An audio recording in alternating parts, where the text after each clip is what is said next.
રાજ્યની વકફ સંપત્તિઓના વિવાદ મામલે ગુજરાત હાઈકોર્ટનો ઐતિહાસિક ચુકાદો આવ્યો છે, જે અનુસાર નાની દરગાહથી માંડી મોટી મસ્જિદોના સંચાલકોએ હવેથી કોર્ટ ફી ભરવી પડશે. કોઈ પણ વાદી કાનૂની પ્રક્રિયાથી ઉપર નથી તેવી ગુજરાત હાઈકોર્ટે ટિપ્પણી કરતા આ મોટો ચુકાદો આપ્યો છે, જે વકફ મિલકતોના શાસન અને સંચાલન અંગે ખૂબ મહત્વનો નિર્ણય સાબિત થશે. અત્યાર સુધી જૂના વકફ કાયદામાં સ્પષ્ટ ઉલ્લેખ ન હોવાને કારણે કેસોમાં કોર્ટ ફી લાગુ નહોતી પડતી. ટ્રિબ્યુનલ દ્વારા જુદા જુદા વિવાદની સુનાવણી પહેલા ફી ચૂકવવાને લઈને પડકાર કર્યો હતો, ત્યારે ગુજરાત હાઈકોર્ટે આ મોટો ચુકાદો આપ્યો છે, જેથી હવે વકફ મિલકતો અંગે પડતર કેસોના ઝડપથી નિકાલમાં આવશે. ત્યારે મહત્વનું છે કે વકફ એક્ટ અંગે ગુજરાત હાઈકોર્ટે આ મહત્વનો ચુકાદો આપતા જુદી જુદી 150થી વધુ અરજીઓનો નિકાલ થયો છે.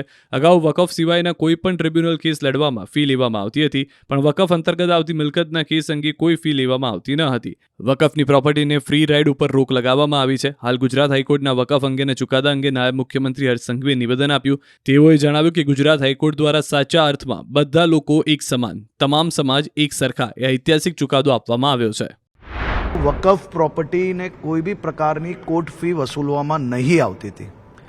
આજે ગુજરાત હાઈકોર્ટે 150 જેટલા કેસોને 150 જેટલી પ્રોપર્ટીઝને જે કોર્ટ ફીમાં વસૂલવા માટેનો નિર્ણય લેવામાં આવ્યો છે. આ ઐતિહાસિક ચુકાદો છે. QR કોડ સ્કેન કરો અને ડાઉનલોડ કરો ન્યૂઝ 18 એપ. મેળવો ગુજરાત અને દેશ દુનિયાની પળે પળની અપડેટ્સ.